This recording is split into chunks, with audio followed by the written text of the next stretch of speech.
Well, let's go live late in the goddamn night.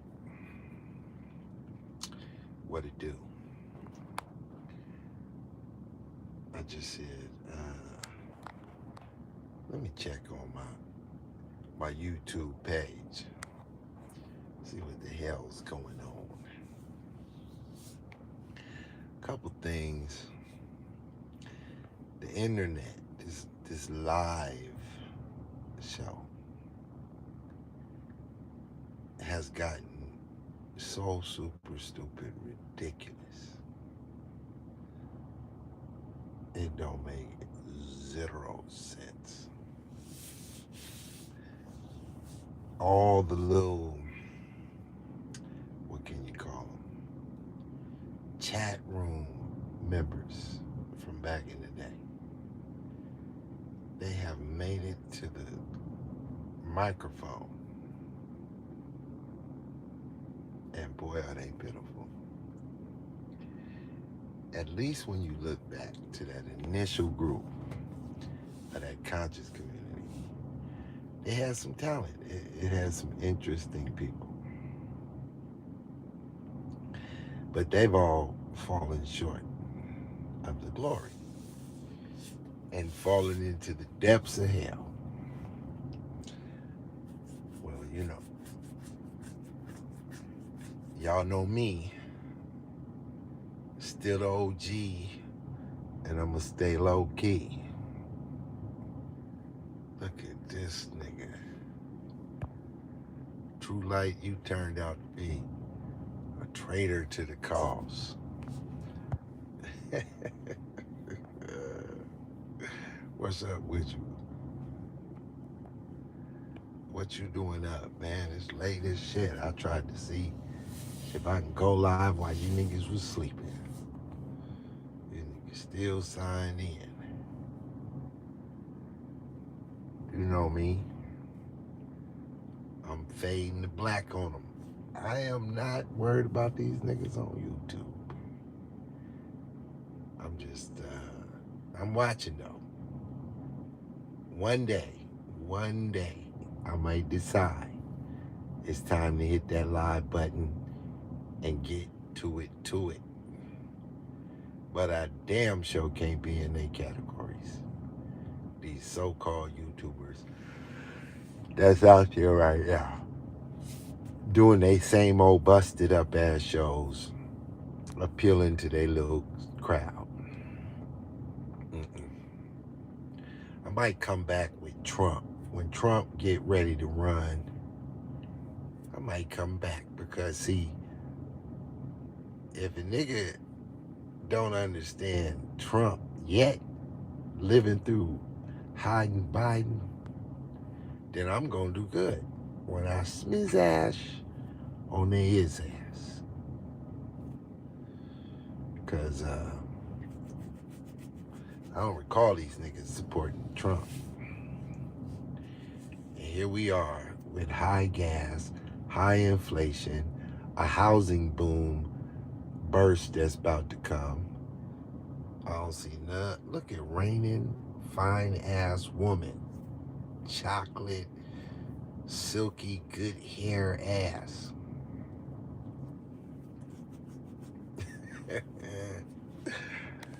Over there doing your show behind the camera. Girl, you supposed to be front and center of that camera with your fine ass. What it do? I can't believe y'all up like this. Who else we got? God damn. Gerald Levert came in with the calculated risk taker. You know they took that CRT and turned it into critical race theory. I had to separate myself from, now you got to write the whole thing out. Because these days, CRT is critical race theory. And that's opposite Pitt boss. Opposite Pitt boss. Well, damn. The room is filling up. I surely didn't think y'all was going to be up. I tried to creep on when y'all niggas was asleep. Y'all don't go to sleep. You niggas is up all the time. Well, you know, it's all good. Glad we all still here. All still breathing and living. Hopefully, y'all got some shit going on in your lives better than these YouTube niggas. I will tell you this though. What is this?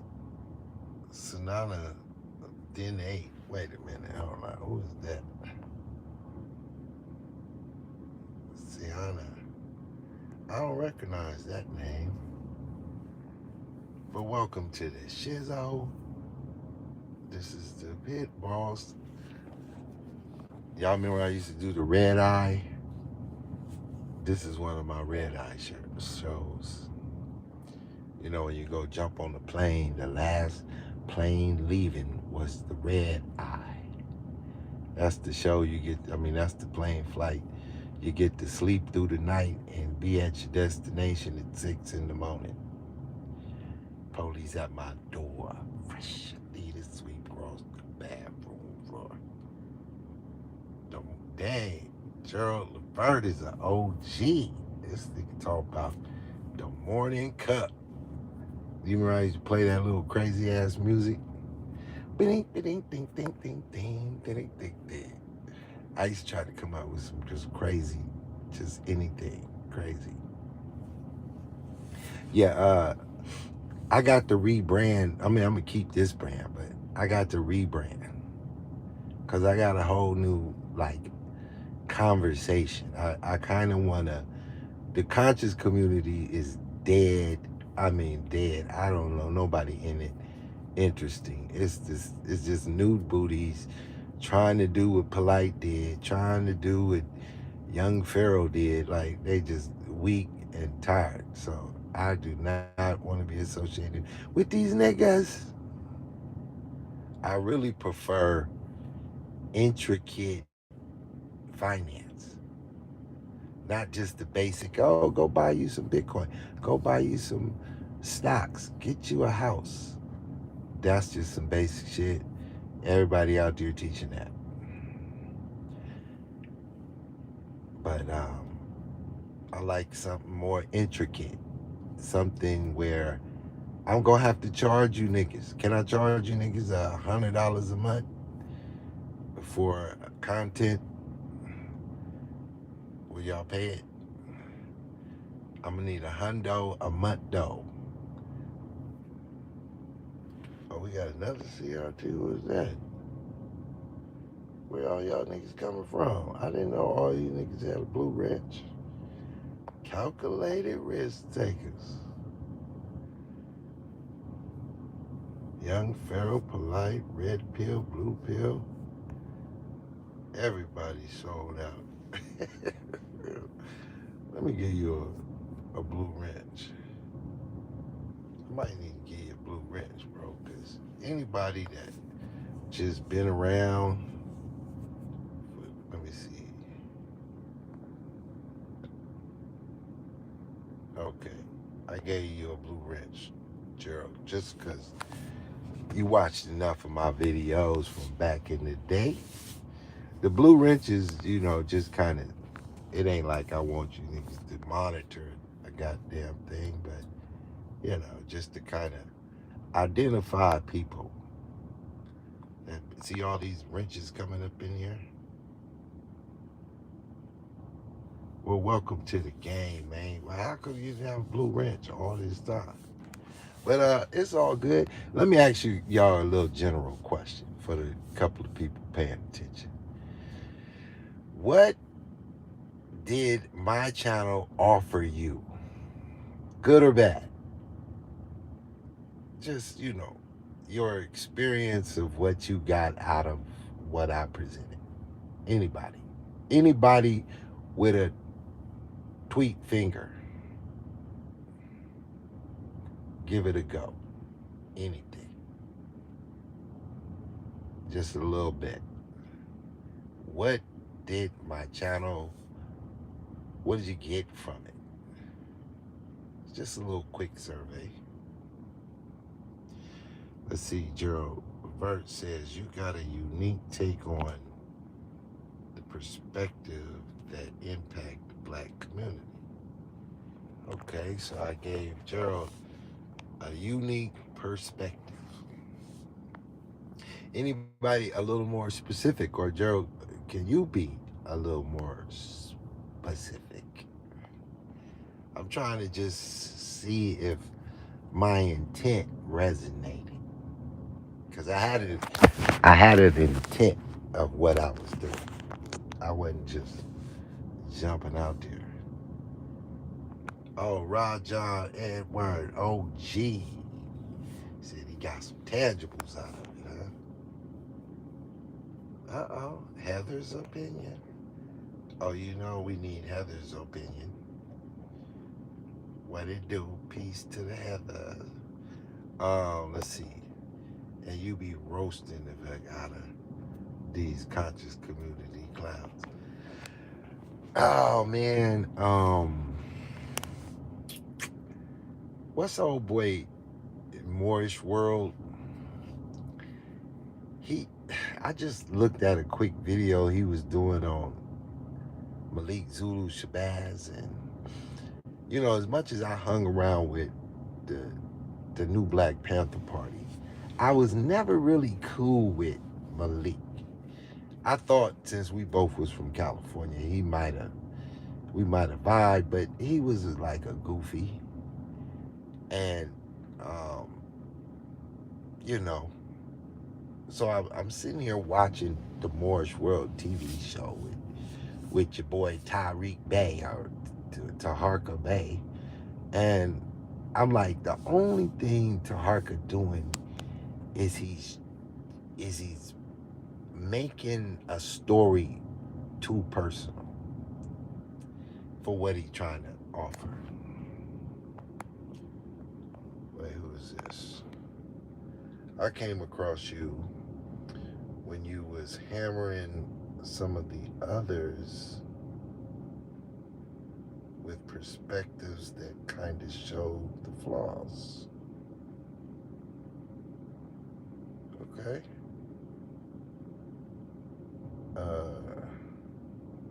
I appreciate that. I mean, you know, a lot of time, what is that? Sinana didn't eight. A lot of time has passed by. So we're able to see the outcome of what everybody was pushing. I think one of the most tragic stories of the conscious community, it might be a toss-up between Nature Boy and Young Pharaoh. Two super duper track. Look at Alex T. Late night. Alex T. Up on the late night. Let's see. Also, while everyone was stuck on Pan-African, you was pushing the Bible ever since black folks moved away from that Bible. It's been downhill. Wait, I'm kind of confused. Oh, you said, oh, I see what you're saying. You saying ever since the black people left that traditional Bible, they pretty much headed downhill with what they went over to. I gotta agree with that. Um, uh, I mean, that's pretty much the conscious community groups. They don't have a group other than probably the only successful group to lead a Bible and have some kind of meaningful whatever they doing is the Nation of Islam. I mean, they was able to successfully build a cult. I mean, I still look at them as a cult. I mean, Allah is a moon god when you really go break that down. Um, it's really two words, Al, which means God, and La, Lah, which means moon.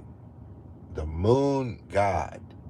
So the very fact that they took black folks over to worship the moon Uh, you know, they've been successful with building a economic base, some whatever you want to call it. Um, they're probably the only group that I see that had some kind of meaningful, organized structure, but nothing in comparison to what the Bible still has created for black people in America and worldwide. Is just a fact, whether you agree with the Bible or not. It's just the outcome of production is is what it is, and you know. So that's how that went. Let's see who else. Uh, yeah, I agree. Okay, Rajan. Let's go back to Malik. So Malik was always drunk with power long before, from the very jump of the gate. Trust me, a dude walked with a certain arrogance about him, and he was never a lawyer. I don't know why. I mean, he might be graduated, in some kind of law shit, but I don't think a goddamn thing about law, really, myself. I mean, some very basic shit that you get out of college, but I don't think he's a practicing lawyer in any capacity. But your boy over there is slowly tearing at his ass, and it's hard to come from up under these conscious community dudes um, that do these channels on a regular. That once they go after you and they getting some attention going after you, they ain't letting up. You know what I mean? But that's one of the things about that what makes the conscious community like flawed is that it's stuck. I remember back in the day in the conscious community, they used to say that the Comedics was stuck in Egypt, right? Because all they talked about was like Egypt, Egypt, Egypt, as though black folks ain't went beyond Egypt, right? And so the group of us who want to identify with that, they just stuck there. They can't get outside of Amun Ra and the Ankh and this, that, and the third. And it doesn't allow them to really be productive in building a group of people forward, right? To be able to go beyond your circumstance and develop into something unknown or unseen. That's what true evolution in the aspect of human development would be. And the conscious community is stuck on, like, see, right now they don't have Trump in office to cry about, so they really don't really have any political cry. You don't really see them crying about Biden, although Biden is slowly just tearing shit up. It's just, since black folks don't want to cry about the Democrats, you can't see the picture, right? And when I say tearing shit up, I'm talking about uh, I don't know how y'all felt your lives was going through the 2008 housing crash. Some people found ways to get money. A lot of people went up under. That had a lot of things. Like if you own several properties, all your properties went underwater, and you lost all your capital. Well, if you're invested like that right now, if you one of them um, housing, real estate gurus out there flipping houses and buying a lot of properties, well, you're about to walk in shit right now. If you own a house right now and you're not in a situation where you need to stay in that house for another 10 years because maybe you raising a family or something, but if you own a house with some equity in it right now, I said this before back in 2007, and people didn't listen to me. So I'm going to say it again, knowing that y'all not going to listen to me again. So I'm going to give you the play, because I don't really come on here and give out no plays. So I'm going to give you a play. Y'all can trust me or not, just like you did with the Bitcoin. You niggas wasn't listening. You was stuck in position. Bitcoin was 500 and your ass was missing. So let's see if you missed this one. Let's see if you overlook what I'm talking about on this one. I'm gonna give you the play almost verbatim exactly how it's gonna go down, right? So here's how the play is gonna work. In November, we're gonna do the elections. The Democrats gonna try their best to cheat the shit out of this one, and they just gonna come up short, just by a hair. And then the all kinds of Republicans, and you got to understand Republicans got two types of people. They got rhinos and Republicans, right?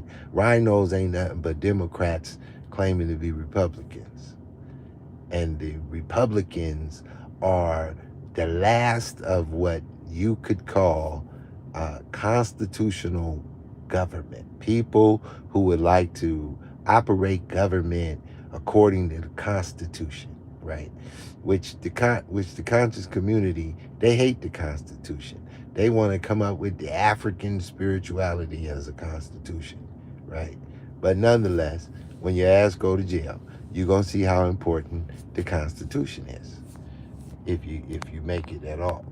So here's the play. After they lose that election, and they clearly are not in the position of power as they would like to be, they can now move forward with destroying the economy and throwing it on the Republicans. So you can always tell when Trump was in office, he had to fight against the feds to not raise the interest rates. Biden don't say a damn thing to the feds, and the feds is when they say they're gonna raise the interest rate, they raise it a quarter of a point. That's almost like nothing. That's like doing nothing. But they like to make a big deal about it because when the shit hit the fan, they're gonna want to say, "Hey, we was doing what we needed to do to try to make the economy better." But shit happens, right? So the play is coming like this.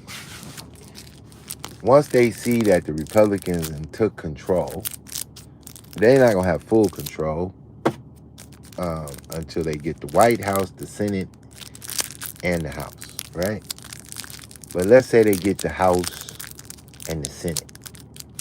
Well, that becomes a lame duck president for Biden, right? That's what they call it. Now, what the Democrats will begin to do is they might as well get ready to trash the economy if Trump's going to come in office in 2024. If they can hand him another one of them bombed out economies that he got to be focused on recovering the economy, you know, they win every kind of way. So that's bad for you though, because that means the Democrats are going to tell the feds hike that interest rate up, but they'll do it a little too late, and then boom, shit is going to get expensive. If you don't got one of them jobs, that's gonna keep coming, so that the way you living is not really affected. Because some of us will be in that position where it don't really matter what the hell they do. The way you living and the kind of money you make and how much it costs you to survive ain't gonna change much. And you just gonna be like, out there like, well, shit, fuck it. Some people are gonna actually have some money, some cash money. Those are gonna be the ones. Hold on. What just happened? So the people with the cash money, and when I say cash money, I'm talking like 40 grand or better, maybe even 20,000. If you got maybe 20, you'll have a little slight chance. But if you got 40 or better in cash, you're gonna get an opportunity to put an extra zero on however much money you got in cash. So if all you got is $10, put a zero on that. Your 10 gonna turn to 100. If you got $1,000, put a zero on that. Your 1,000 gonna turn to 10,000. If you got 10,000, put a zero on that, and your 10 gonna turn to 100,000. So this is what we call an adding a zero to your bankroll. But you're gonna need some cash because finance companies are not into allowing the poor to get ahead. So you won't be able to go to the bank and be like, yo, my neighbor is losing his crib for 50,000. I want to take a loan. They're gonna be like, get your ass out of here. Do you got cash money? We're not giving out loans. They're only going to give out loans to the best deals with the best credit at a certain income bracket. The same thing they did in 2008. They had properties for like 40 grand. You could have got a condo in Buckhead for 40 grand and you couldn't get no loan. They wasn't giving out loans for any deals under a specific amount.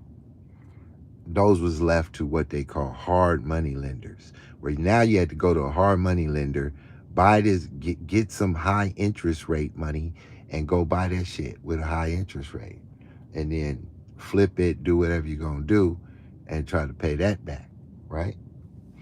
So the play is going to be, the housing market is going to be worse than 2008. That's what the numbers say. So we just going on numbers alone, calculated risk taking. The numbers say shit gonna be super bad.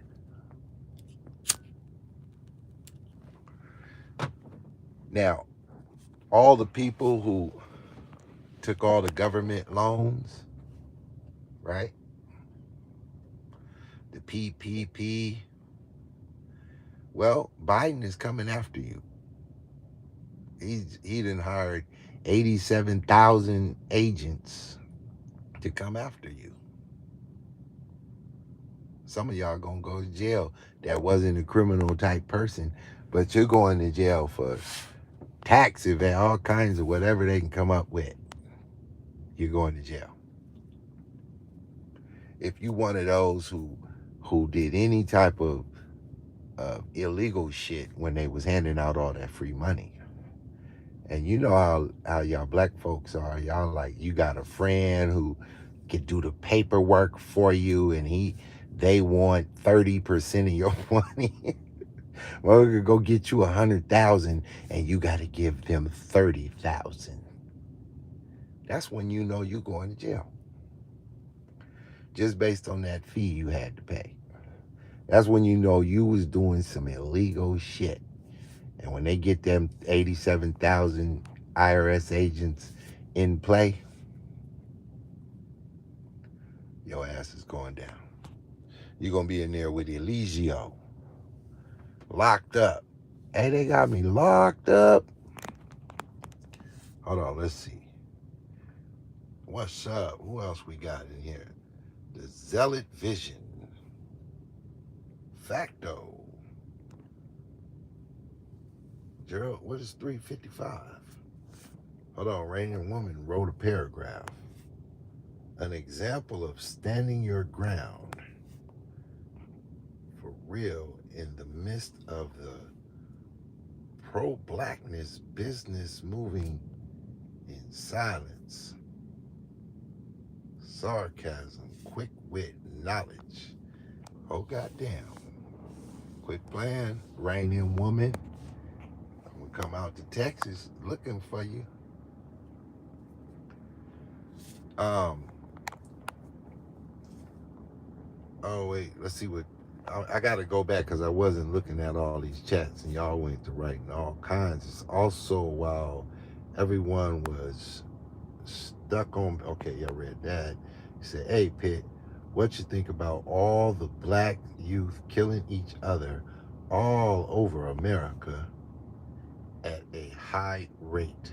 Philadelphia got 328 murders so far this year. Well, let's talk about it, Gerald. Let's talk about it, right? So, any area you name, black folks is killing each other. there's going to be a common denominator.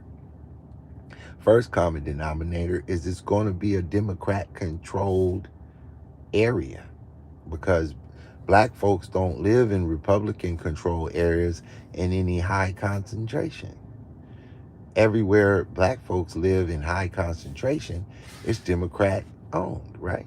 So when you live in under the Democrat control, we call that the Democrat plantation, because the Democrat is making a slave mentality out of those black people, right? And when you have a slave mentality, what we call a nigger mentality, right? The word morphoside into nigger mentality. When you say, oh, he got that nigger mentality, you're really saying he got a slave mentality, right? Once you acquire a mentality to degrade yourself, your self-worth, your self-value, your self-esteem, then what you do is predicated on your mentality. And obviously, you're going to kill each other, steal from each other, be cruel to each other. You're going to be mad, depressed, right? And you're going to face condemnation for these things, right? Now, there is too much information out there for someone to come up out of that mentality, right? But it's a hard road when you in the mentality, right? It's hard to say, well, let me look at a different perspective. Let me wake up and think different. That's difficult for them to do. So, when you're fixing a problem, some shit gonna fall by the wayside. And the people who killing each other, if you calculate these numbers, that many people just got to go. I mean, we could say how bad it is, right? And feel sorry and, some compassion on their circumstance. But this is a process. And you're not going to get to the end of the road without going through the process. So hopefully nobody who shouldn't get it, get it. Meaning, if you just happen to be going to work and you turned down the wrong street that day and you got shot up by one of them, I feel sorry for you. You was kind of like, that wasn't for you. You was a casualty. You was a collateral damage. But for the ones who living in it, killing each other, it's like, okay, y'all just get to killing each other. We not even thinking about y'all no more. You just got to kill each other till it ain't none of y'all left. And then who's ever left, if they listening, we gonna wake them up and bring them into a different viewpoint. But you really can't focus on that type of group. I mean, you have to kind of like ignore it and focus on the group that wants to change. Save those who want to be saved. I can't save you if you don't want to be saved. I said I want to be saved. You can't save everybody. You would like to, you know. If you go to the Bible, Jesus was telling the Jews that he wanted to gather them like a hen gathers his chicks. He desperately wanted to save them, but they rejected him. And so he said, because of your rejection, then I'm going to come back and judge you and completely separate you from the kingdom. Now, everybody don't like the Bible, right? Currently in the black community. Oh, well, it's not for them then, right? They got to go get whatever they're vibing with and make that work for them, right? But if you wake up and listen to like the news about the drama of black people, you're going to get consumed in it. And then it's going to enter your spirit and start to kill you. And you either going to fall victim to it or break out of it. Because black folks ain't the only ones out here dying on the planet. That's a small majority of people on the planet. I mean, it's people in other areas of other races super killing each other, dying in all kinds of ways. And we don't think about that shit. So, although it sounds harsh, you got to look for a better day and focus on how you gonna get this shit right, where you ain't focused on that group. That group is got to go through their process. I went through it. I survived it though. But, everybody ain't gonna survive it. 355. Yeah. Trust me, them numbers don't add up to the abortions. We can get 1,000 abortions in just one day. Let me ask you this. When does life begin? When is a human's life begin? Answer that for me, Gerald. When does a human life begin?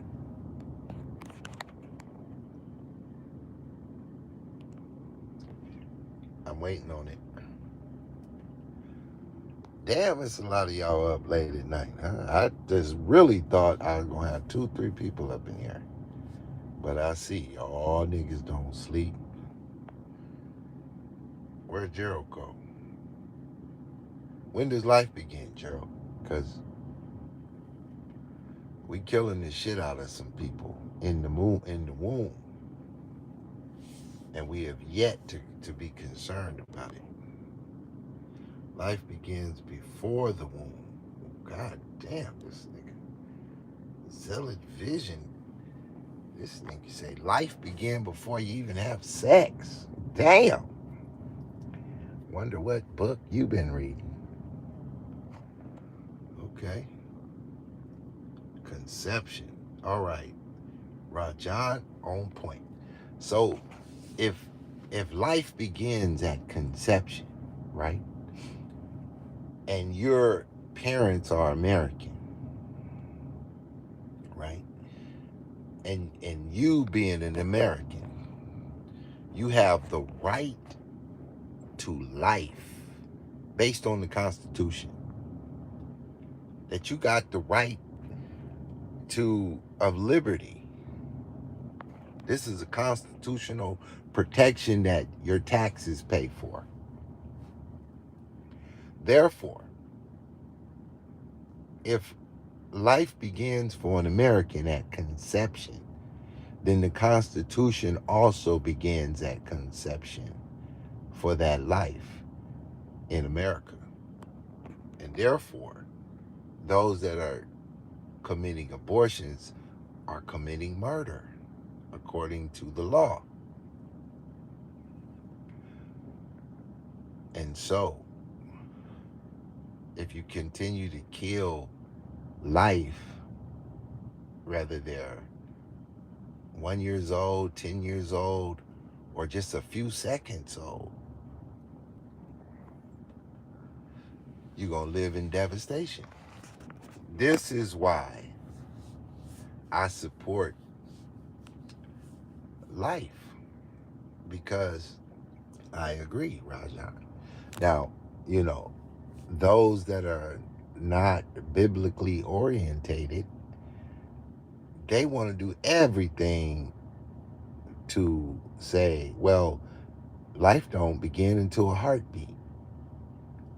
And that's just a clump of cells. And they got all kinds of breakdowns that they want to push out there, right?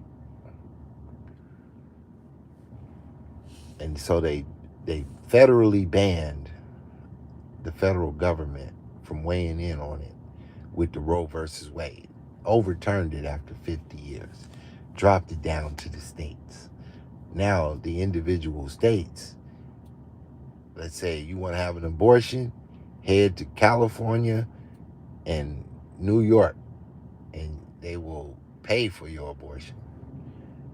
But if you're in a Republican state and you're not a Republican, you won't be getting no abortions.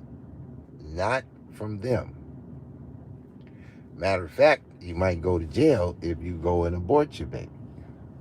So that's a critical thing that is going to change stuff, let's say over 20 years as that law takes effect.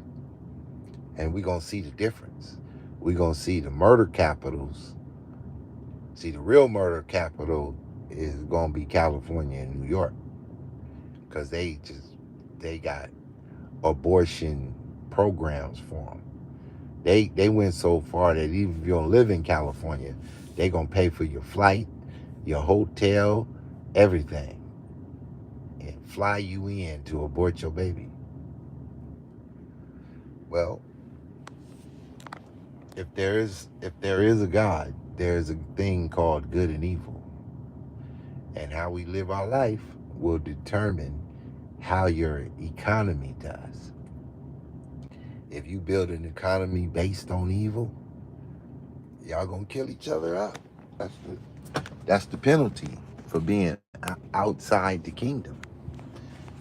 Outside the kingdom is gnashing of teeth and destruction and despair.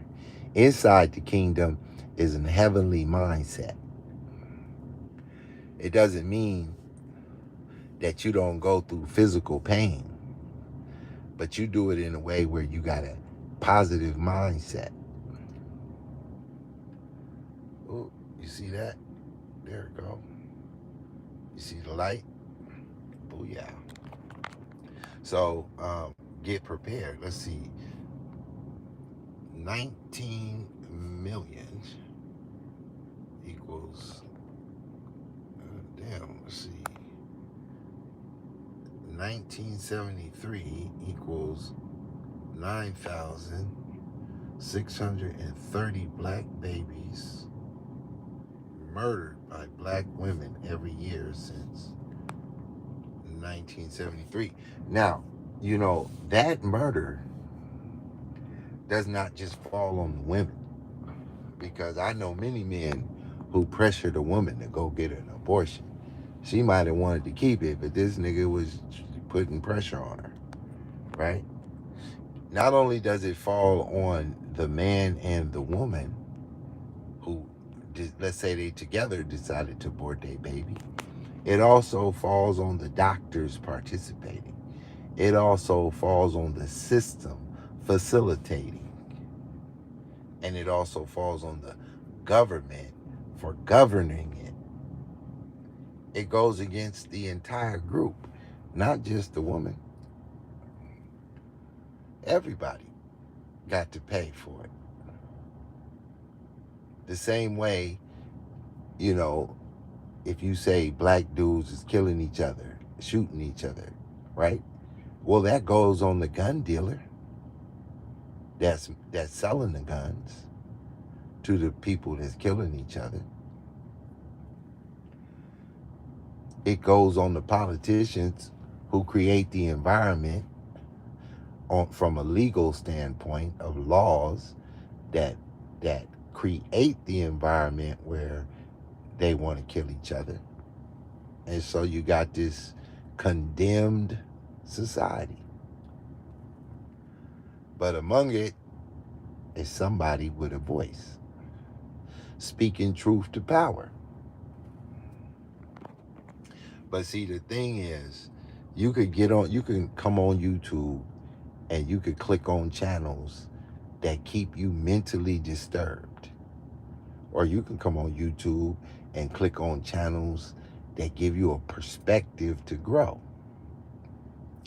If your mind is growing, shit gonna change. If you get on YouTube and you want to be entertained by the nonsense, you're gonna live in a life of despair, because it's like what you feed your body. If you feed your body chocolate and cookies and cake all day, you're going to get a stomach ache. You're going to get sick. And then when you get sick, it's going to start to play. And we're going to be able to tell that you ain't eating well. Same with your mind. If you feed your mind this nonsense 24/7, even if you think you live in a normal life, you go to work, you take care of your situation, but you listening to this shit all day, that's going to play out. It's going to enter your spirit, and you ain't going to be a healthy individual mentally. So, you know, as far as the people that just going to kill each other, kill themselves, they got to go through the process. And some going to survive it and talk about it, and write books and do YouTube channels and tell us their story, their life story, and all that bullshit. But at the same time, there's a group of people who ain't even focused, don't know nothing about all of that. They over there doing something different, building something, and it's just not in there every day. They see the clips on the news, they see the reports, but it's not their reality. Why isn't it their reality?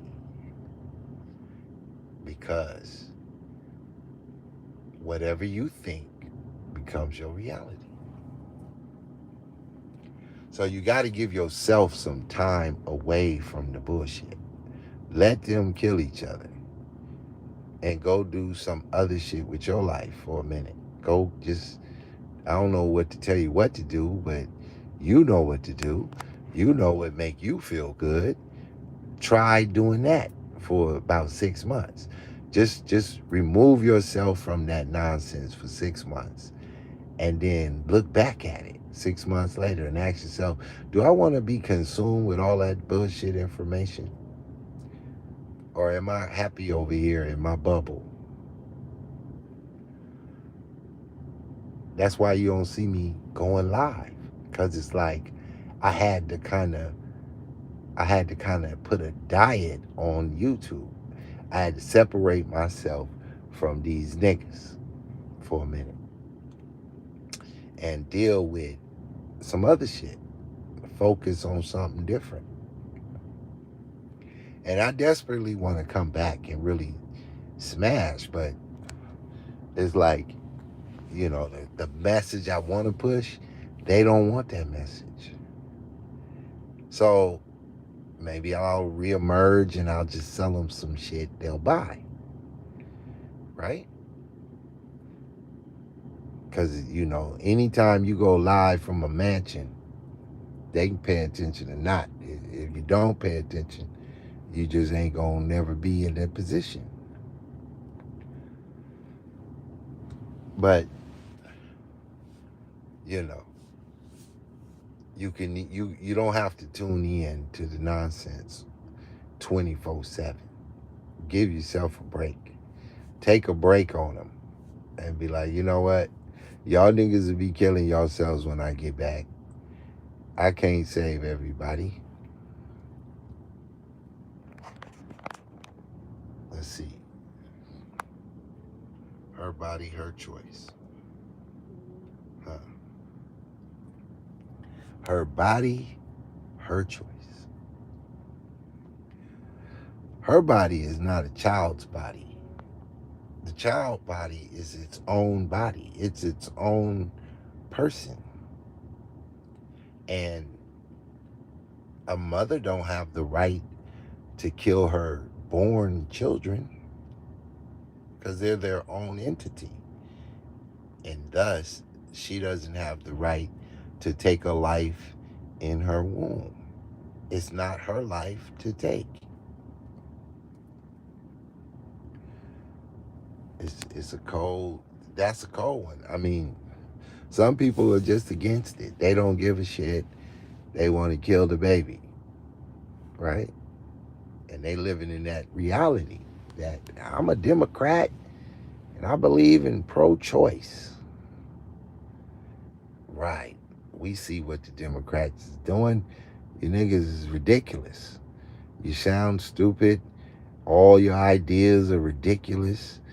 You got Disney over here putting homosexual activity in the cartoons and all kind of goofy shit, right? Some people choose to live in that reality. They like that. And other people, they don't like that. This is America. But I tell you no lie. At the end of the day, we all believe that there is a thing called good and a thing called evil. The question is, who sets the standard for what is good and what is evil? It can't be subjective. It can't be good this year, but bad next year. If it's good, it's got to always be good. Excuse me. And if it's bad, it's got to always be bad. In order for it to be finite, it's got to always be. So therefore, because we know what's good, that in itself dictates that there is something that prescribed what was good and what is bad. And that thing deserves honor and respect for setting the standard. This is why we got to be good or be bad, because there's a standard. What she say? Exactly. All right, Raina. You know, I can come on here and do some talking. I just don't feel it yet, though. I really just, when I chime in on the YouTube channels, I pop in on everybody's shit every once in a while. I just be sitting there listening, and I'm like, okay, this YouTube shit ain't ready yet. I gotta let them go through the situation. Just like when I first jumped on YouTube, I felt it was time. I was like, okay, all of these voices out here pushing this bullshit. Let me jump out here and break that shit down. And a little small handful of people came through and was like, okay, we see what you're saying. But we're still all here. Those of us who are here, everybody didn't make it. I done had a couple partners tragically die in the last, let's say, year. I'll just say a year. Even though one of them died like a month ago on a motorcycle crash. Just got out of jail, was out of jail about 2 months, drinking Hennessy, riding around on his motorcycle at full speed, and a goddamn parked car or some type of car came out. He hit the car, smashed in the handlebars, crushed his chest, and died. I was like, this nigga right here, what's wrong with these niggas? And that's how we live for the moment. So, I don't really know. Like I say, the conscious community is so dead right now. They don't have a nemesis, a focus yet. They're all just trying to push their agenda. And back in the day, they had a little vibe going. It was like, I guess you can say, the conscious community was doing its own little thing. But now the conscious community has merged into the bigger society, and now they're not their own little thing. Now it's kind of all over the place. You got rappers running around, they the conscious community now. They rapping the bullshit. And the Hebrew Israelites, you pitiful ass niggas, I got to talk about y'all for a second. So I actually do be on like Clubhouse, with my little group.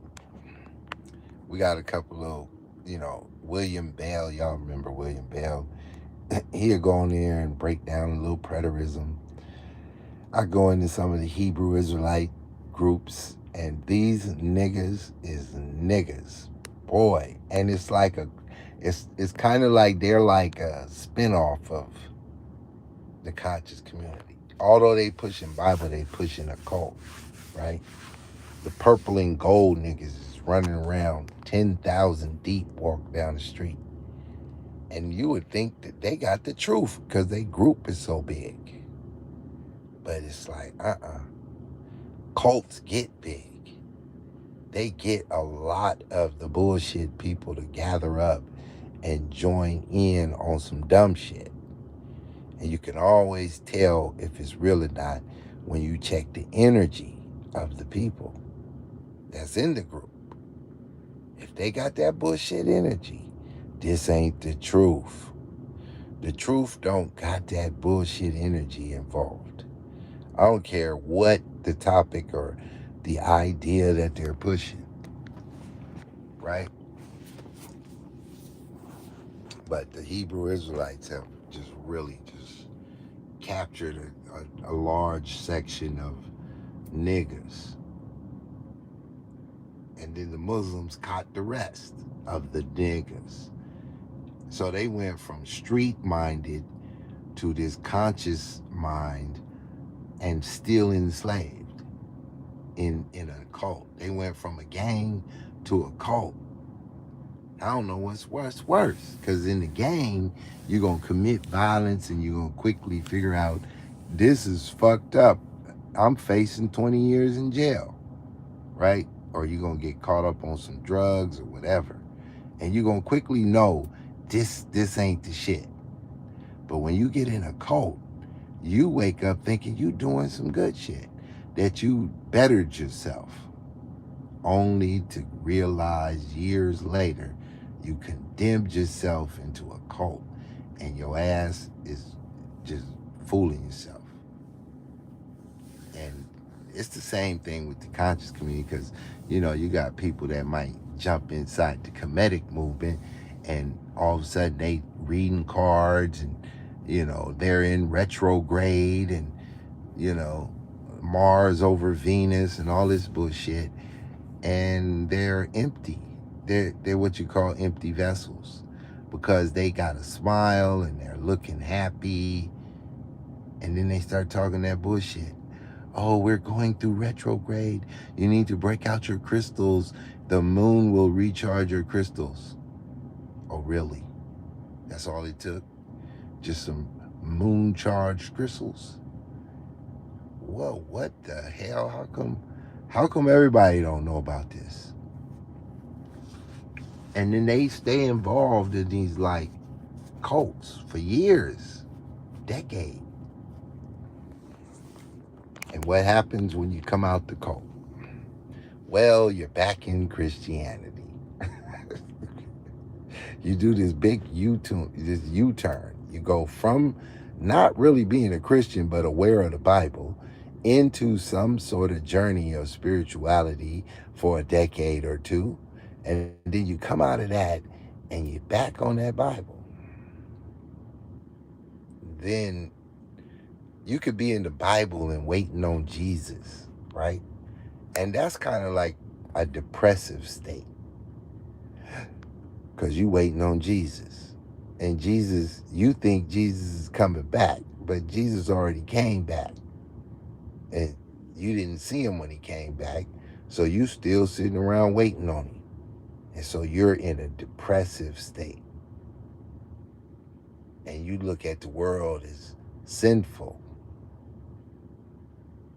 So, man, it's complicated. It's complicated. One way or the other, it's going to be complicated. Let's see what Reigning Woman has to say. I've been having and seeing people leave their biblical teaching to serve the gods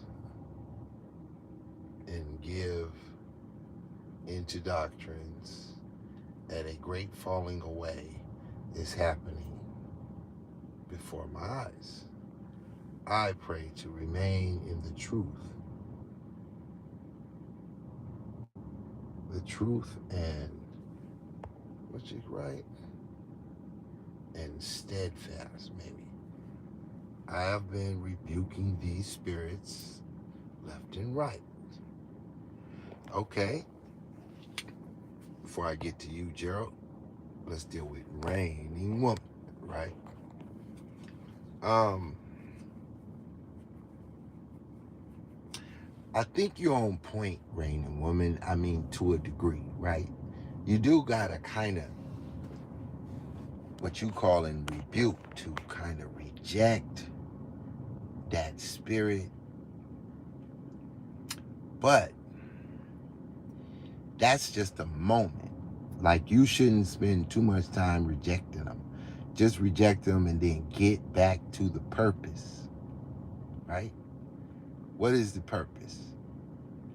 The purpose is joyfulness, peacefulness, um, admiration, development, excitement.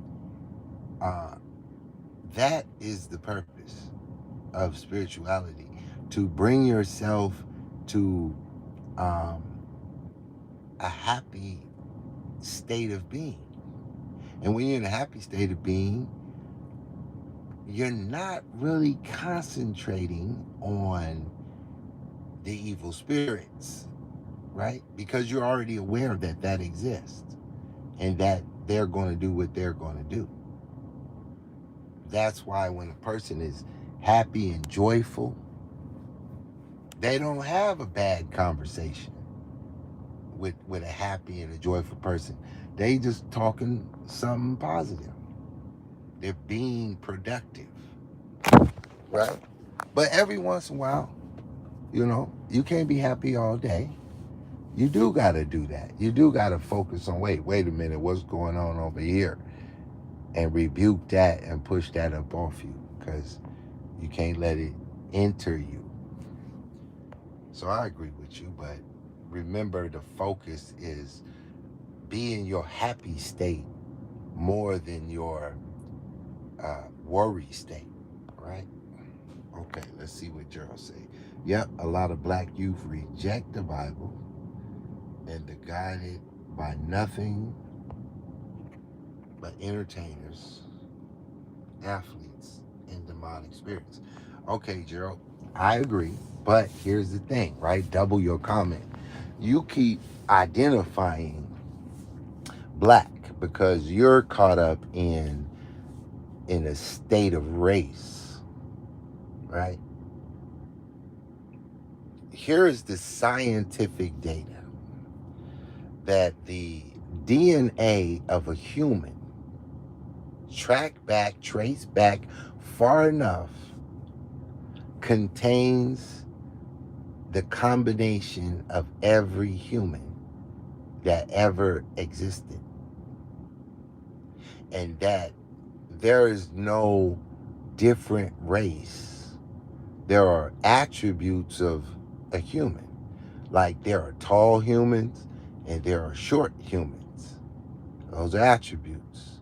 There are dark melanated humans. There are pale humans. That's an attribute. There are humans with nappy hair and hair like reigning woman. Those are attributes. They do not change the person from being a human. And then once we start separating them, then we create this race. And now we're caught in another paradigm that there are different groups. But scientifically, there is just a human with various traits. And we're taking traits and trying to create something totally different when it just ain't scientifically true. And so we want to identify with the tribal mentality and we lose focus on um, the spirit, right? That reigning woman was talking about, that there is spirit in a human being, and the spirit is going to dictate whether this particular individual is good or bad. But the spirit is not subjugated to your DNA attribute. So you kind of got to look at the world as good and evil and judge things based on good and evil as your indicator of all things, to overcome the idea of the black race and the white race and the Japanese race and the Mexican race, right? Because it's not to say that attributes doesn't form and then we form groups based on these attributes. It's just that you're trying to make a difference in what is not scientifically provable. You cannot prove that a white man is different from a black man or something other than a human being, not scientifically. So that's kind of like just a small thing, but something you may want to stop and think about. Um, you know, how far do I go with this black thing? Because, the black thing was a created identity. You know, the first blacks in modern time is America. Black people descending from Africa through slavery became the black people. When you go to Africa, they're not black anymore. They're Igbo and they're Ghanaian and they're South African. They got names for who they are. And they do identify with a larger group called Africans, but then even Africans identify with a larger group called human beings. So, you could continue to look at things from the black perspective and the white perspective, and you're not necessarily wrong, but at the same time, you're limited because you're caught in another box that's out there. You know, it's only good and evil, spirit and dead. You either got spirit or you're dead. And we're not talking about physically dead. We're just talking about dead without spirit. Without spirit of God, you're dead. And that means you're just a zombie walking. This is why Christianity can be received by anybody, because Christianity is talking about spirit and who can receive spirit. And spirit is only for humans. Can only receive spirit of God. It's a cold one, bro. But ultimately, you got to get there. You got to go beyond melanin, because melanin is just an attribute. It's not the conclusive person. You know how we do it. Hold on, damn it. Rain and Woman is going in. Let's see what they. Okay. Hold on. Rain and Woman writing paragraphs. She feeling it late night. Goddamn. Let me pull out the Spectator so we can see what the hell Rain and Woman talking about. All right, let's see. Yep. Okay. I'm in a happy state. I have been reprogrammed, rebuking often lately, because while having conversations with other believers, so comes up with that reveals they have. I don't know why when you're writing it, it doesn't let me see all the words, but I'll read into it. They have reveals, they have strayed, or they have revealed they have strayed. Um, they are then being used to be cunning in an attempt to preach a different gospel, contrary to God's the word of um, persuade and against righteousness. Okay. Uh, I mean, yeah, I agree with you. I agree with you. I mean, when I'm speaking, I'm kind of generally speaking, you know, answering what you're writing, but just putting it in a general way so that whoever's listening to you and I's conversation here may receive it for themselves, because you and I are just like throwing an idea out there, and then this idea being received by people we not aware, who's not writing in the chat. They're just laid in the cut, listening and receiving, right? So um I believe that you're happy and content. You kind of came in the game with a not under pressure, which was a benefit for you, because you didn't have to do the YouTube with the need to be supported, which gave you a freedom to just be you and let whatever support come to you came to you because you was free. But some people come on here and they're forced to get into a pocket in order to become popular enough to be supported. And so they just got to push an agenda. And in your case, you came in comfortable enough that you didn't have to have a particular agenda, and you was able to just be free. So in doing that, you just finding yourself every day in a different way. And yeah, you all right, I can say.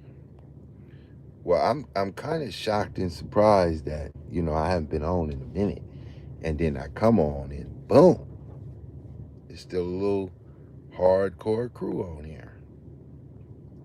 So we'll accept that today. Now, I will tell y'all this now. Um,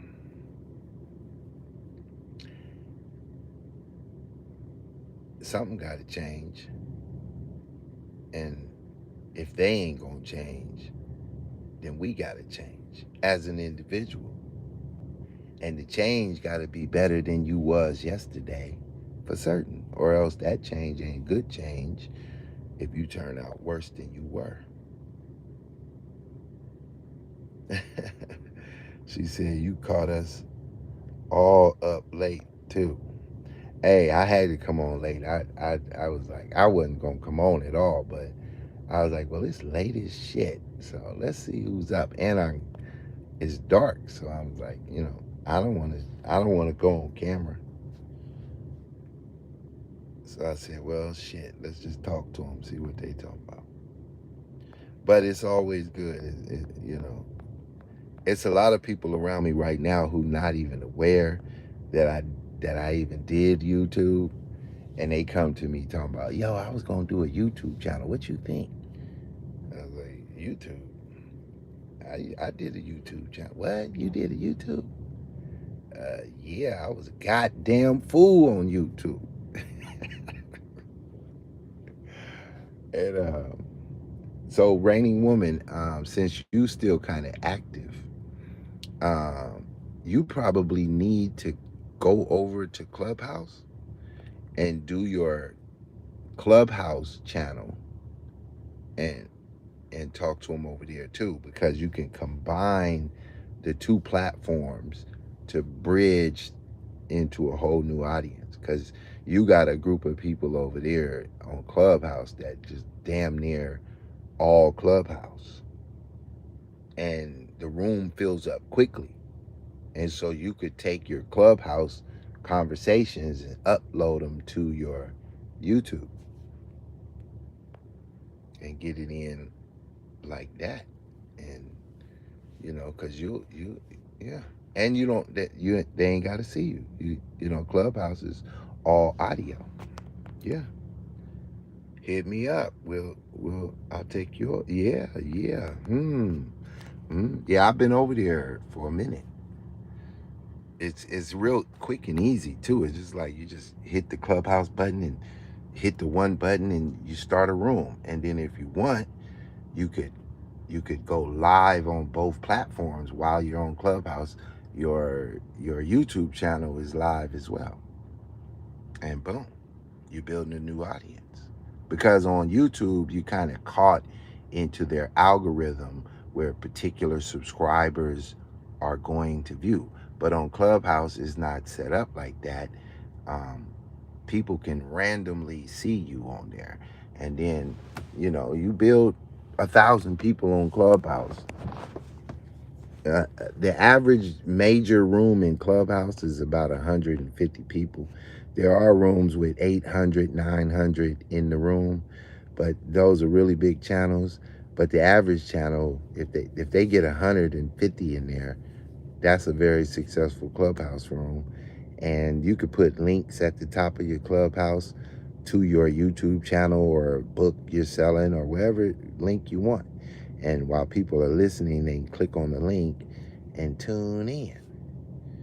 And since you are now a professional YouTuber with thousands of hours, it's time to go into the metaverse a little further. Yeah, hit me up. We'll put it together. I'll bring you in over there and show you quickly how to create a room. I did this one girl on there. I met her on Clubhouse, and I kind of coached her into doing a room, and now she just off the chain. Every time I look at her channel, it's full of people, and she got a little website where she sell cell phone cases. So I was like, take your shit and call your site the same shit as your website and get to it. And she done ran through the roof with it.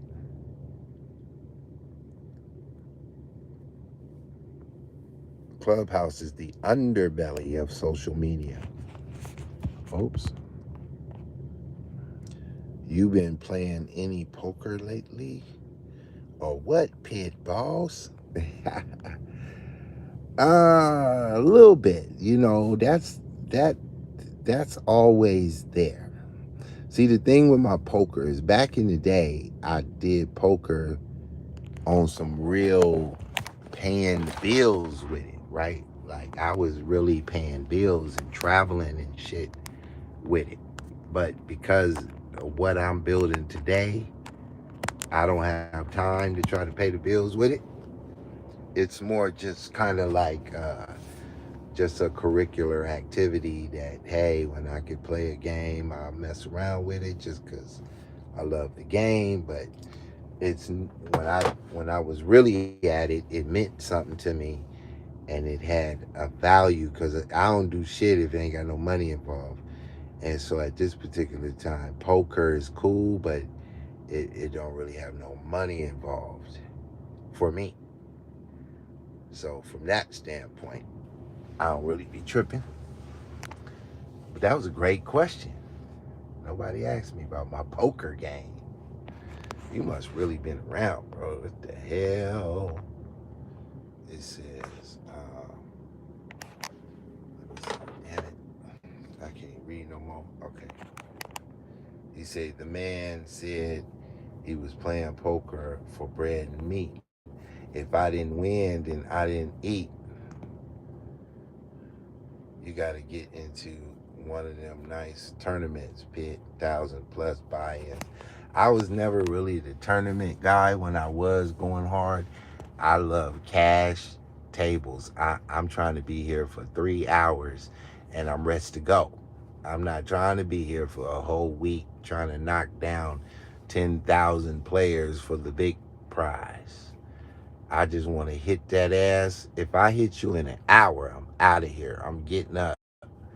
Don't let me get pocket aces and catch all y'all slipping. I'm out of here, man. That's how I play. I hit and run. So I was never really the tournament guy. You got to put way too much energy. And tournament playing is different than cash playing. You know, this is a whole different style of poker. But yeah, I used to like to throw my money out there and wish you would. I wish you would chase me to the river, nigga.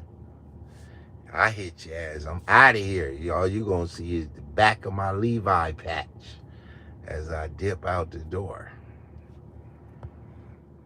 You dig? All right, so we got a few more people came in the room. Welcome to the room. This is an interactive chat room. If you, it's late at night, so if you don't say something in the chat, God damn it, what are we here for? You got to start a channel on your poker pit. That shit would go up. I don't know, man. I've moved on from that aspect of my life. I put a lot of years you don't even understand. I started playing poker when I was 15. My most intense years was from 15 to 25 years old. That's when it was intense. After 25, I started doing physical businesses, and I slowed it down way back then. So I don't really want to engage the actual poker table. I just want to kind of sell the idea. You know what I mean? It's not just poker is also a philosophy. That's when I used to say you got to think what your opponent is thinking, and then think what your opponent thinks you think, and then think what your opponent thinks you think that they're thinking. That's the philosophy. So there's an entire philosophical side of poker that's just as engaging as the physical playing. And I'm more in tune with the philosophy of poker than I am with playing poker. So, but I do use that philosophy in everyday life. And that's part of why I was so intense into the game when I was young, because it was a way of life. So I still live with the philosophy of poker in every day. I'm staying one step on their ass. I'm going to check them. I'm going to bluff when I'm weak. I'm going to act weak when I'm strong. I'm going to play strong when I'm weak. I'm going to sell them the idea that I want them to know. And so, you gotta know how to play the cards. Let's see, can we get somebody else to chime in with Gerald and Raining Woman? Anybody? We got a few people in the room. Somebody somewhere is late at night. Pull out your Twitter fingers and say something. You dig? I rarely come on, so maybe one of my haters just popped in the room. Let's get a hater up on there. I can always flip the script and go into my digital pit boss role on your ass. Can we get one? Look at Gerald. He just bringing up everything. What's up with Tommy Sowell? You want to do some Tommy Sowell? You want to go to classic pit boss stuff, huh? I gave y'all all of that for a reason. That you guys would actually go, read that stuff and see what it do for you. That it could do for you what it did for me. Did it do anything for you, that Tommy Sowell? Do you own any of his books? Which book did you buy of Thomas Sowell? You better get that basic economics, because I'm telling you, we about to go into some serious crisis, and you're gonna see the effects of it right after the elections.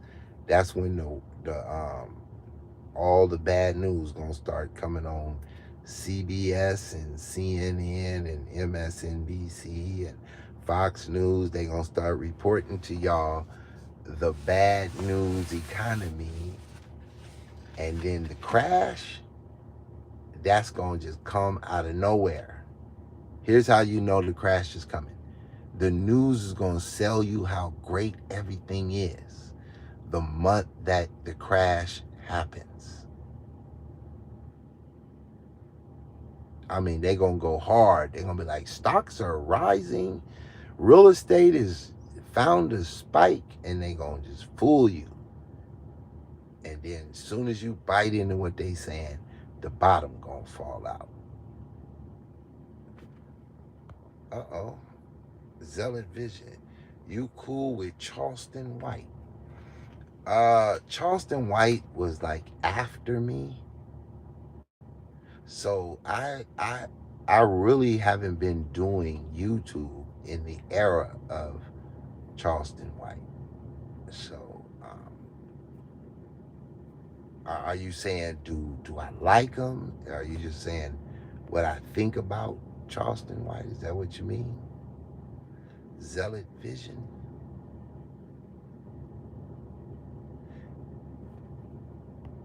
I think that's what you mean. Like, what do I think about Charleston White, right? So, I'll answer it that way, unless you want to comment and let me know what you really meant. If not, I'll just go in as though you're asking me my opinion about Charleston White. And I watched some of his videos, enough to kind of understand what he doing. Booker T. Washington is greater than Charleston White. Yes, sir. Okay, let's deal with Charleston White for a minute, since the name been popped up, right? So Charleston White is a classical YouTuber, right? Who has found a way to, like, here was a nigga who didn't have much when he showed up. Yeah, so let's take Charleston White when he first hit YouTube, right? So when he hit YouTube, he was just doing whatever the hell he was doing. And his little programs that he run for the kid. He didn't have no major bread. He wasn't known. And, you know, this YouTube is kind of interesting. People get on it, they start talking, they get an interaction, right? And then he found himself getting in the little YouTube beefs, classical YouTube beefs, right? And then somebody sat his ass down and said, look, you're getting some numbers on this YouTube shit, and there's a way to monetize it. Now, once you bring in the monetization of YouTube, you have went from just an innocent person talking into a character, right? So he created the Charleston White character, as you know.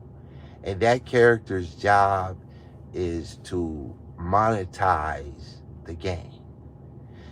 So it's easy to deal with common black people, because, you know, he is not an intellectual, nor is he educated, right?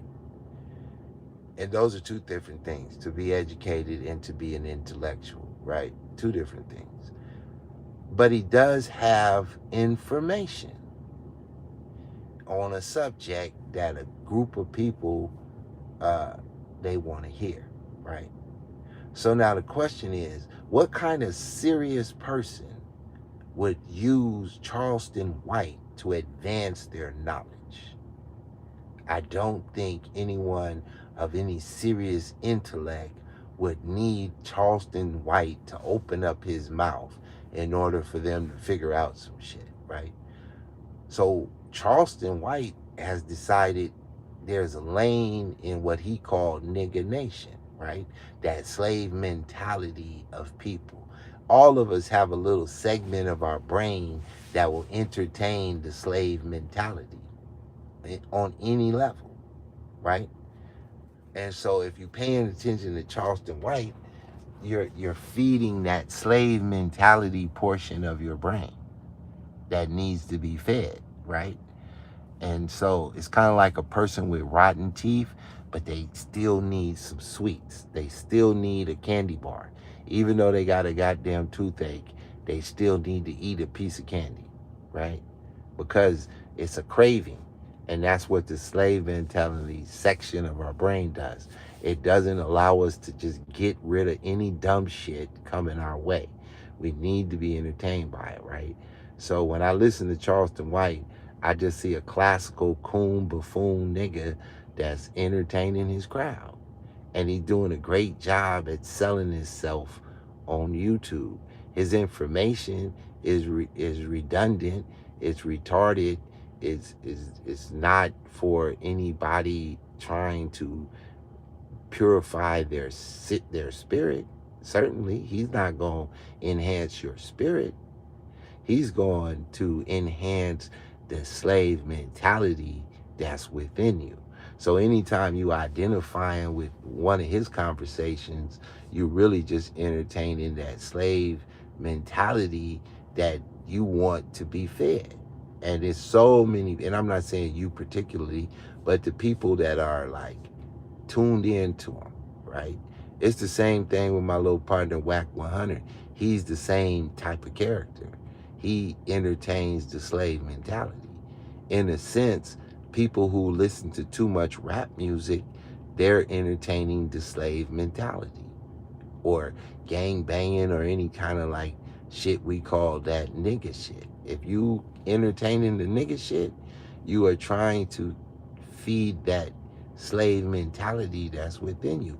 You need something to entertain it in order to balance your day. Rather you getting giggles from the shit, or especially if you think you agreeing with them. Like, oh, he said some deep shit right there. No, he didn't. He said some deep shit to a slave. He ain't said no deep shit to a motherfucker who know some shit, because they wouldn't like that's the difference between Jordan Peterson and a Charleston White. Which one of them niggas is dropping something to edify you? Because they're not talking to the same crowd. Jordan Peterson ain't talking to the same crowd. He might be talking to the same group of people in the aspect you watched Jordan Peterson and you watched Charleston White, right? But when we talking about the essence of the message, they're not talking to the same people. If you can understand what I'm saying. So one person can watch both Charleston White and Jordan Peterson, but that individual, when they listening to Jordan Peterson, is edifying a different segment of their brain. And when you go over to listen to Charleston White, you're now edifying another portion of your brain that is not in the same sector when you was listening to Jordan Peterson. So if someone who spends 10 hours listening to Jordan Peterson all day click over to Charleston White on in his best video, your fucking brain would explode, because he just fucked up your whole vibe. The two cannot live in the same space. So, if I compare Charleston White to Jordan Peterson, Charleston White is trash, and everything he got coming out of his mouth is trash. If I'm gonna compare him to that. Now, if I'm gonna compare Charleston White to like the average rap nigga, then Charleston White is brilliant, because he's gonna say the obvious. He's not gonna say something amazing. He's gonna mention the obvious. And sometimes in our subconscious, we don't hear the obvious spoken out loud. And so you listen to Charleston White, and he says the obvious out loud, that subconscious mind goes ding, ding, ding, ding. See, he said something you agree with. And now you tuned in to a goddamn fool that's destroying your spirit. That's about all Charleston White can do for an individual is destroy their spirit. That's my conclusion on a Charleston White.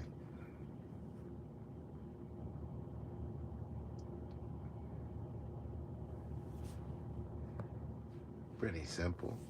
I'm not saying nothing dynamic, but I appreciate a question like that. Interesting thing about Charleston White is that he speaks out against the black violence and then turns around and promotes it. He is a walking contradiction. Absolutely. I mean, like I said, he's playing on the nigga mentality. So everything he does is the epitome of the nigga mentality. If you was to examine the nigga mentality only, right? The nigga mentality is a walking contradiction. The nigga mentality speaks on itself, against itself, and by itself. It's just complete nonsense. That's why as we get older and we try to refine ourselves, we try to kill the nigga inside. Like in the conscious community, I can't remember that brother that used to be with Sonetta. They used to be sitting on the side of Sonetta, but he always had that statement that the nigga, you got to kill the nigga inside you. He was talking about killing the spirit of Charleston White inside you, that it no longer lives. It no longer gets fed a goddamn crumb. As soon as that nigga in you die, you wouldn't even turn to a Charleston White video. You wouldn't allow yourself to be entertained by the nigga spirit. It just wouldn't happen. And not just Charleston White, but anything that would engage that nigga spirit, you would immediately reject it. You would do like Raining Woman and rebuke it and reject it.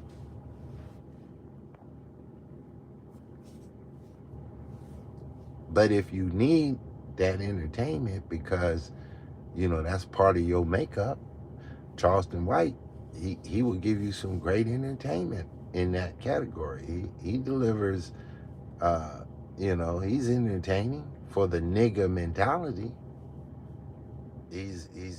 That's why he's popular, because it's more people who are lost than it is that is found. The Bible says that narrow is the way to heaven and wide is the gate to hell. Why is the gate to hell so wide? Because there's more people lost in the sauce than found in the dip. So therefore, it is always a bigger crowd to entertain the nigger spirit than it is to entertain the heavenly spirit.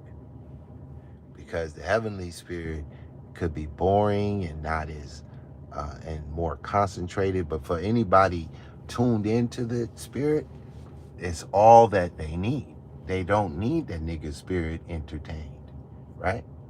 But you got a lot of people out here who they're so bored in their life is so dull that what they find entertaining is to dive in to see what the nigga mentality is doing. And they're entertained because they're trying to entertain the nigga mentality that's within them. And Charleston White can give you plenty of that. And that's why he's successful, because he's entertaining the nigga mentality. Your videos are very insightful, especially when you rip into Sonetta. Let's see. I.H. Shields. Yeah, me and Sonetta, he provoked that. You know, long ago, I was on Israel Doctrine show. Sonetta didn't really know me like that at the time. And I was over there as a opposing voice on Israel Doctrine's platform. And so Sinetta came on there and he engaged me on the show. And he didn't know what to do with me because he seen that I wasn't about to come over there and be one of his puppets, right? And he said to me, "Oh, I got a videotape of you sucking a white man's dick." I was like, "Oh, damn, that's how low you gonna go? A white man's dick? God damn, like you couldn't be more creative than that." And that kicked off the campaign. And so I took to my channel and, I entertained the nigga mentality and went after his ass with the nigga mentality because I was only using tools that he could understand. I wanted him to fully comprehend what I was doing to him. And so I used nigga tactics like Charleston White, but before Charleston White.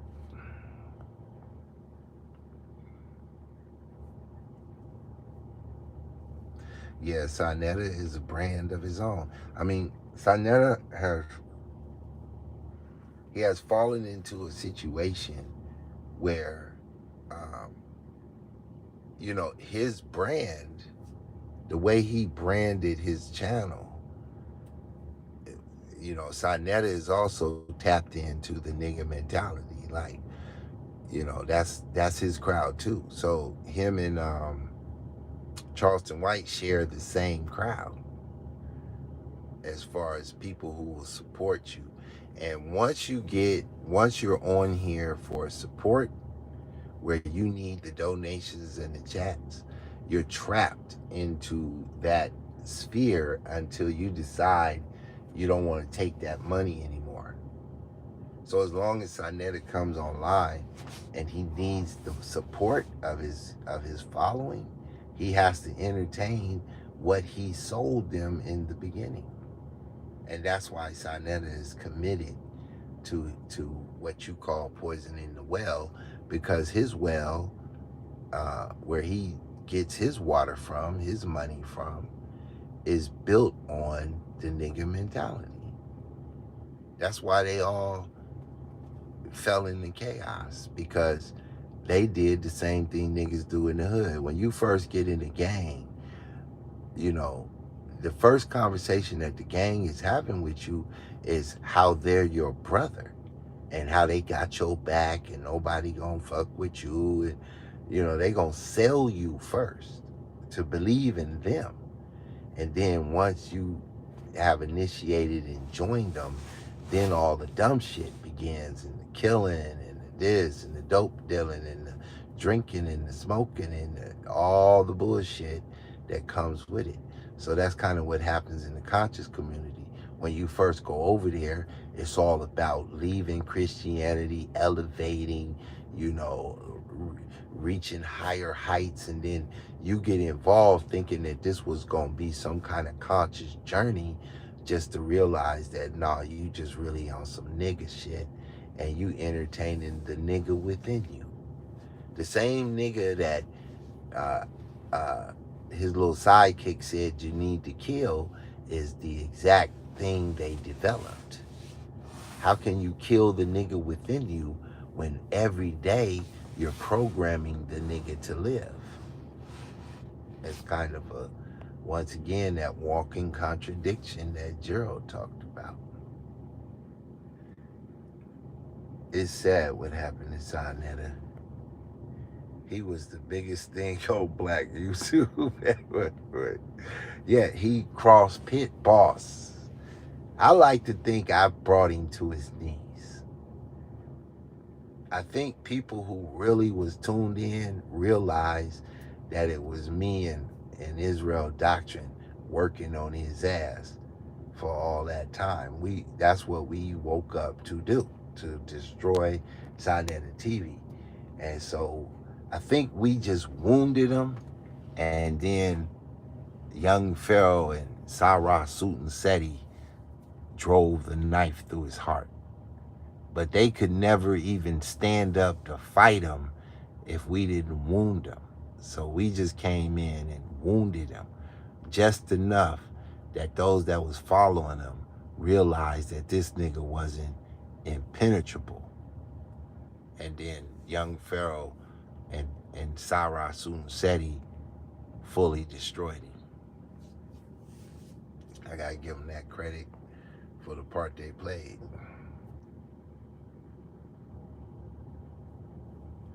Yeah, that was one of my spears, was that Sonetta effect. It was two videos in particular. It was Israel Doctrine's Revenge and the Sonetta effect. I think the Sonetta effect, since it was 5 hours long, was probably more effective. But that goddamn Israel Doctrine, because Revenge, because it was kind of scripted, we edited and took time to shoot that out there. That pissed them off the most. That's what created the Sonetta effect, to come about. But the Sonetta effect was like the full thrust in live mode.